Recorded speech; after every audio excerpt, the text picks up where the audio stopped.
Bonjour Charles, merci de me rejoindre sur ce podcast pour le TEF et Investali.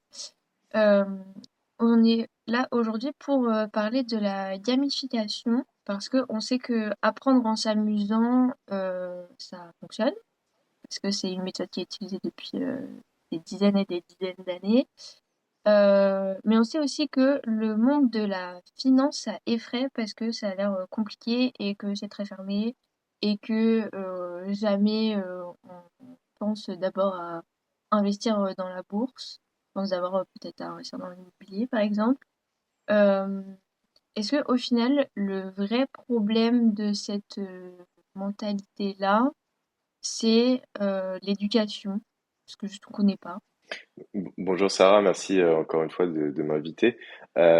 Effectivement, on peut souvent se dire que la finance, c'est réservé aux riches, à ceux qui font beaucoup d'études, il faut avoir bac plus 5, il faut comprendre, il faut être bon en maths, enfin, tous ces stéréotypes, en tout cas, influent énormément, un stéréotype et influent sur le manque d'éducation, mais aussi sur le manque de volonté des gens à gérer leur propre argent. Ils font souvent du coup confiance à leur banquier et un banquier n'est pas un conseiller. Un banquier, c'est un commercial. Il va vous vendre des produits financiers à travers votre livret A. Si vous voulez augmenter un plafond, il va vous demander de prendre tel ou tel compte ou ouvrir un compte avec tant d'épargne par mois pour justement assouvir un certain nombre de quotas que lui peut avoir sur ses objectifs de sa banque. Donc non, ça n'est pas réservé qu'aux riches et à tout ce stéréotype de personnes. Tout le monde a le droit de tirer des bénéfices à s'éduquer en finance, même si ils investissent pas tout de suite, en tout cas dans leur épargne ou en bourse ou dans leur compte épargne ou autre, ils ont le droit de s'éduquer. Et ça passe par une volonté et ça permettrait de régler énormément de problèmes en France, par exemple. Il y a beaucoup de problématiques en France où des gens se posent beaucoup de questions sur combien ils gagnent, sur leur épargne, sur leur retraite, etc. Et si ils avaient une certaine éducation financière, ça permettrait d'amoindrir beaucoup de ces problèmes et de ces préoccupations. Euh, L'éducation financière acquise par du coup tous les citoyens, savoir gérer un budget, savoir gérer un salaire, des investissements, des dettes ou comment faire des emprunts. Voilà, ça permettrait. On pense que c'est des choses basiques, mais qui sont souvent pas acquises par les Français. Et ça, ça permettrait justement bah, d'avoir moins de soucis dans la tête et de pouvoir mieux gérer son argent et du coup son futur. C'est pour ça que les ETF plaisent de plus en plus aux Français et que c'est leur premier placement. On a des chiffres qui sont euh, très parlants. Les 54% des néo-investisseurs investissent en ETF, par exemple. Ouais, clairement, enfin, vous avez totalement raison. Et vous pouvez, enfin, les ETF, c'est un secteur dans lequel vous pouvez investir. Euh, c'est des secteurs qui sont faciles à la compréhension des investisseurs particuliers, des personnes, des Français, des citoyens. Vous pouvez investir de façon durable, dans le sens écologique du terme. Vous pouvez vous concentrer sur un pays, une zone géographique, des grosses capitalisations, des petites capitalisations, ou tout ensemble avec des frais qui sont plutôt tirés à la baisse grâce aux émetteurs, donc Oui. c'est-à-dire les créateurs des ETF, qui justement veulent promouvoir ces produits financiers pour aller au maximum du bénéfice pour les investisseurs.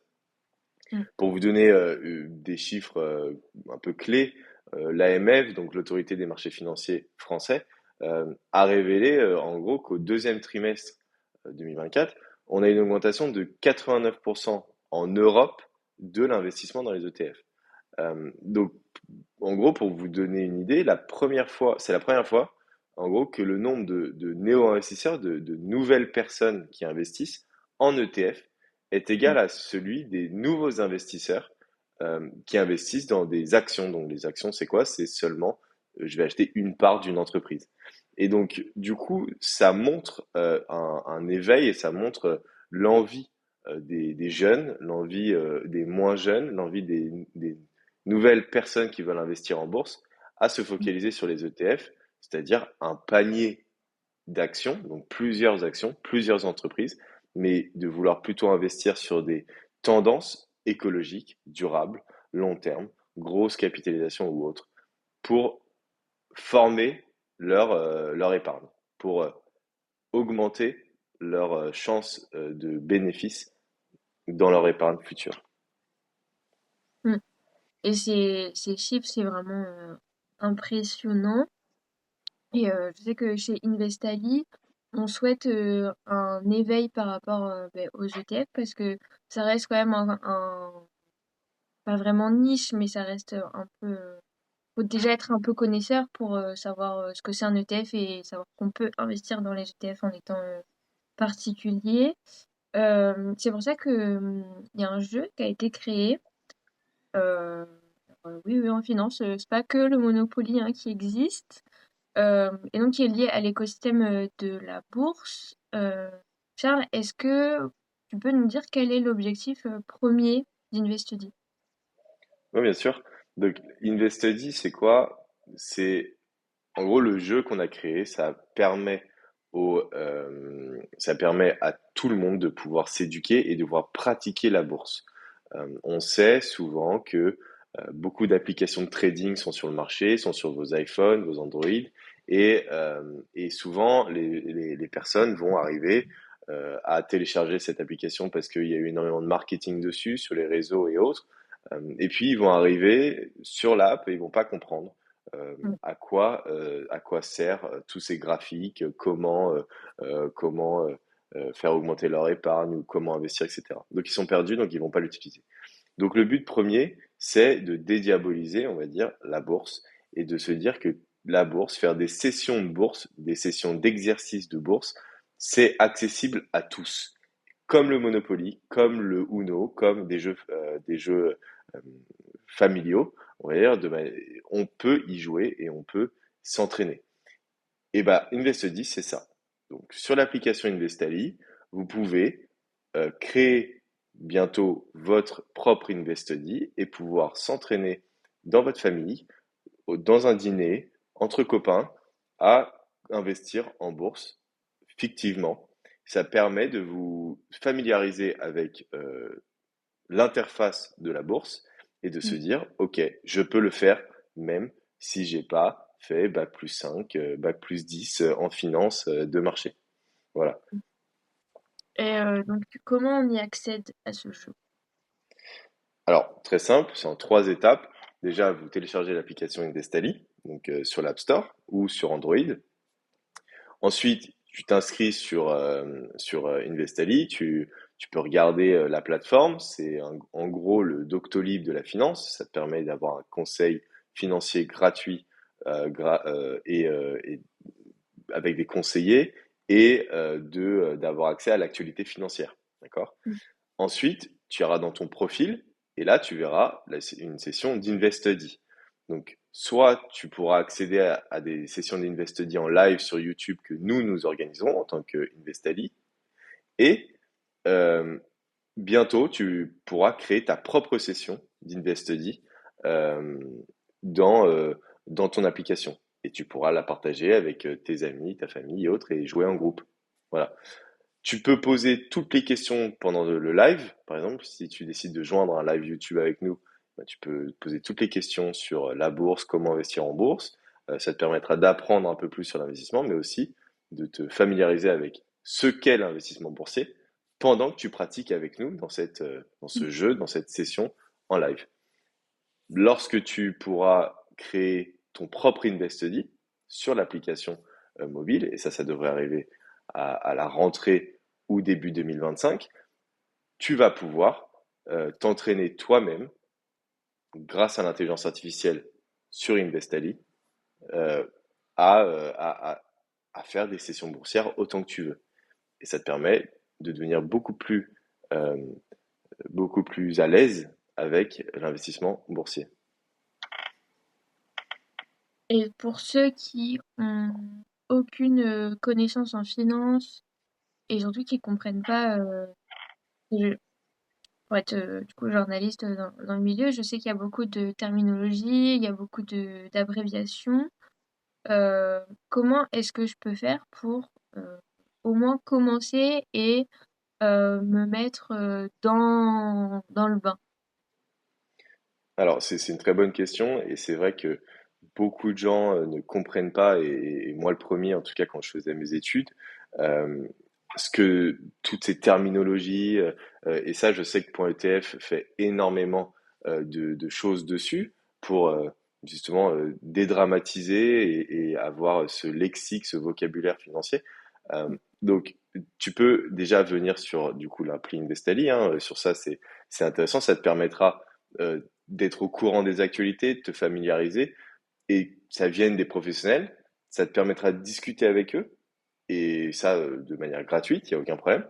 Mais aussi, tu peux commencer à regarder certains lives de professionnels financiers et non pas de vaudous de la finance sur les réseaux sociaux.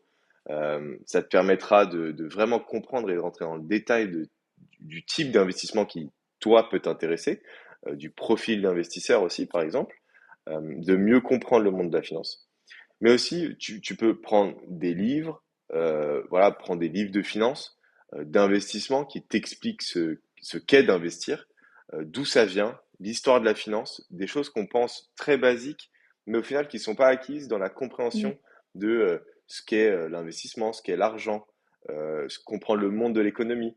C'est un excellent moyen de commencer ton éducation financière. Tu penses souvent, et souvent les gens penseront que c'est trop basique, que ils le savent déjà ou pas. Mais c'est pas le cas, parce que quand tu viens rentrer dans le détail et gratter un petit peu, tu te rends compte que c'est pas acquis, parce qu'à l'école on l'apprend pas, donc c'est pas de ta faute, c'est pas de leur faute. Et il faut du coup déjà revoir les bases et comprendre le monde économique, comprendre ce qu'est l'argent, comprendre ce que c'est le troc, ce que c'est l'échange, d'où vient l'investissement, d'où vient l'épargne. Et ensuite, tu pourras rentrer dans tout ce qui est rentabilité, produits financiers, equity, ETF, dérivés, fixed income et autres et autres et autres. Déjà, commence par la base et ensuite, tu verras que ça pourra, tu augmenteras en niveau de plus en plus rapidement. Et enfin, dernier point, hein, c'est discuter avec des personnes, discuter avec tout le monde. Tu verras qu'en fait, t'es pas tout seul. Tu verras qu'il y a énormément de personnes qui sont dans le même questionnement, dans le même besoin. Donc, ça te permettra de te sentir beaucoup plus à l'aise et de ensuite aller avec eux à des conférences, d'aller avec eux à d'autres à d'autres lives ou autres, et de pouvoir avoir un intérêt commun sur la finance. Voilà. Mm. Et de s'entraider entre novices qui ne deviennent de moins en moins novices. Exactement, exactement. C'est un très bon moyen d'être ensemble et tu verras que si toi tu te poses la question elle se pose à d'autres. Mm. Et tu verras qu'en fait, gérer une épargne, tu peux la gérer à plusieurs. T'es pas tout seul, t'es pas tout seul à gérer ton livret A, t'es pas tout seul à gérer ton portfolio financier. Tu verras tout simplement que les gens sont dans le même cas et te permettent de d'augmenter ton niveau de compréhension et de connaissance dans le monde de la finance et de la gestion de ton épargne. Oui, c'est pas une compétition en fait, Non, il y a vraiment de l'entraide qui peut être faite même exactement. sur un sujet comme l'argent, quoi. Ouais, c'est exactement ça. Et il y a pas de souci, l'argent, c'est pas tabou, ça ne devrait pas l'être. À l'école, ça l'est souvent, dans certaines familles, ça l'est souvent. On ne dit jamais combien on gagne, on ne dit jamais combien on épargne, etc. Et ça, c'est pas sain. Il faut qu'on soit, il faut qu'on soit beaucoup plus ouvert. Donc c'est pour ça, parlons-en. Mm. Très bien. Et ben, merci pour toutes ces précisions sur ce qu'est l'InvestED. Euh, on espère que vous téléchargerez l'application Investali et que vous nous rejoindrez sur les sessions live d'InvestED. Vous pouvez toujours retrouver les autres podcasts si c'est le premier podcast de .etf et Investali que vous écoutez. Je vous invite à aller écouter celui qui s'intitule Qu'est-ce qu'un ETF pour reprendre les bases. Et sinon, vous pouvez écouter tous les autres, lire les articles du média .etf sur le site internet et nous rejoindre sur les réseaux sociaux pour être au courant de toutes les dernières actualités financières et de tout ce que Investali peut vous proposer. Merci pour ton intervention, Charles. On se rejoint très vite pour un prochain podcast. Au revoir. Merci, merci beaucoup.